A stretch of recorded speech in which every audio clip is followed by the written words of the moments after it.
Having a low income can definitely be a challenge, especially with fixed bills. But there is one arena that we really do have more control more than ever, and that's whenever we go to the grocery store. Low income or not, we can overcome some of the challenges with some common sense practices with the groceries that we get. Let's take a minute and talk about this. Back in a minute.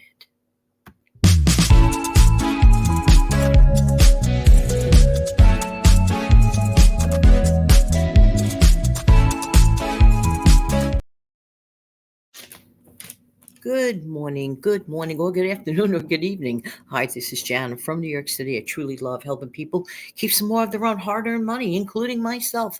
And especially now we have a brand new year, clean slate, fresh start. What can we do to stretch our grocery budget, even if we are on a low income?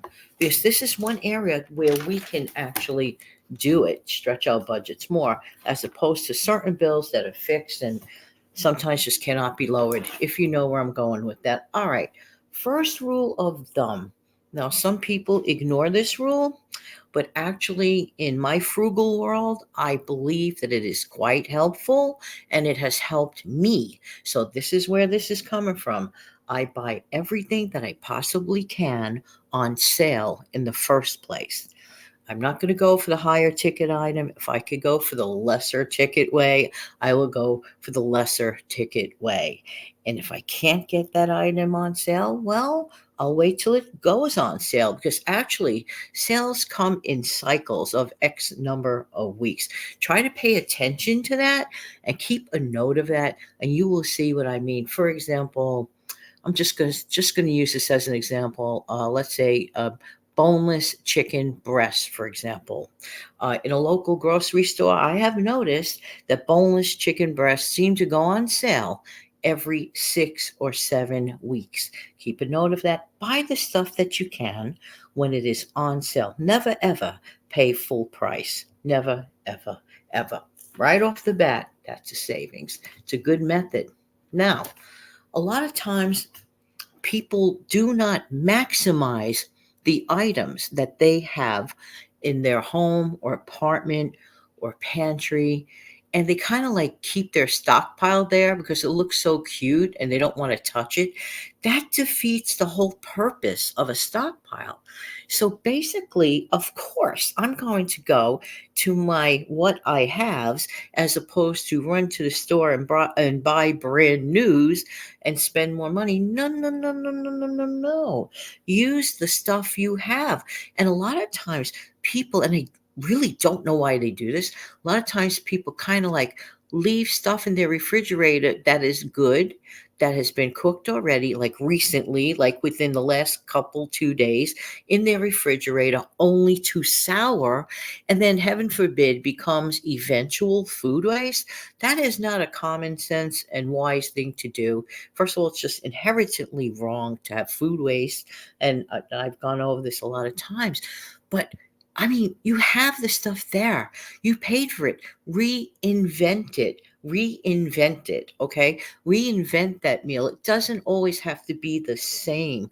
Come up with other things. Example, let's say that you roasted a bunch of boneless, skinless chicken thighs, for example. And the first night you had that with, let's say, a simple baked potato and a green on the side. Nothing wrong with that. But if you don't want to have that identical meal, totally cool and totally fine. But don't waste the chicken. Don't waste what you have left over. Reinvent the ways. Take that boneless chicken thigh that is already cooked and you could turn it and shred it up and put a little bit of barbecue sauce, heat it up or spice it up differently or enter it with some noodles, put it all together. Make a completely different meal with stuff you already have, staples that are sitting in our pantries, in our active pantries, or in our stockpile. It's all really the same thing. It's just divided up into different locations. Do not waste. But if you see that you don't want that food right away, please freeze it. This is where a lot of people make this mistake. And it's really more of a challenge if you're a low income person, because if you're a low income person, the best thing to do is keep your grocery bill down. This is the arena of which there is so much more control, despite the higher prices. Despite the higher prices, consider and actually do make low ingredient recipe meals. For example, I have no problem any time of the year with this one. I'll give an example. For example, I'm like a little kid with this one. I could make a simple grilled cheese sandwich with a bowl of tomato soup. Don't ask me why. It makes me feel like a kid again. But let's think about it. What do I need? A little can of tomato soup already done up, or some leftover other soup, whatever you have. If you already have soup that's yours, use that. Fine. Doesn't have to be tomato soup. It just works out that flavor combination for me. And if I just happen to have that, I will put that together. Let's think about this.